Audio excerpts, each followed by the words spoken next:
بسم اللہ الرحمن الرحیم اللہم صلی علی سیدنا و مولانا محمد مبارک وسلم۔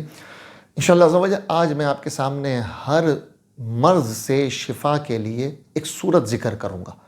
بتائے ہوئے طریقہ کار کے مطابق اسے پڑھیں، انشاءاللہ عز و جل ہر مرض سے شفا نصیب ہوگی، اور وہ صورت ہے سورہ فاتحہ۔ پاک کا مفہوم ہے کہ نبی پاک صلی اللہ علیہ وسلم نے فرمایا کہ سورہ فاتحہ سب سے عظیم صورت ہے، اور ایک اور حدیث پاک میں ہے نبی پاک صلی اللہ علیہ وسلم نے فرمایا کہ سورہ فاتحہ میں ہر مرض سے شفا ہے۔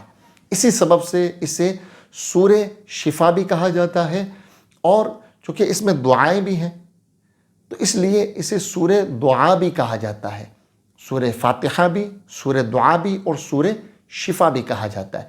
پڑھنے کا طریقہ یہ ہے کہ پہلے ہم نے 11 مرتبہ درود پاک پڑھیں، اس کے بعد بسم اللہ کی میم کو سورہ فاتحہ کی الف لام کے ساتھ ملا کر پڑھنا ہے۔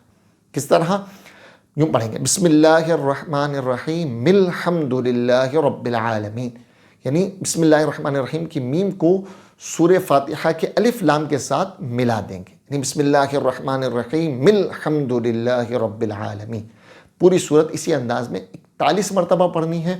41 مرتبہ پڑھنے کے بعد پھر 11 مرتبہ درود پاک پڑھیں، اور پھر مریض پہ دم کر دیں، اور پانی پہ دم کر کے مریض کو پلائیں، یا مریض خود پی لے، پڑھ لے اور پانی پہ دم کر کے پی لے، انشاءاللہ ہر مرض سے شفا اسے نصیب ہوگی۔ بڑی عظیم صورت ہے، خود نبی پاک صلی اللہ علیہ وسلم نے فرمایا کہ عظیم صورت ہے، تو انشاءاللہ اسے پڑھیں۔ اللہ تعالی ہمیں ہر مرض سے شفا نصیب فرمائے، بالخصوص گناہوں کے امراض سے شفا عطا فرمائے، آمین۔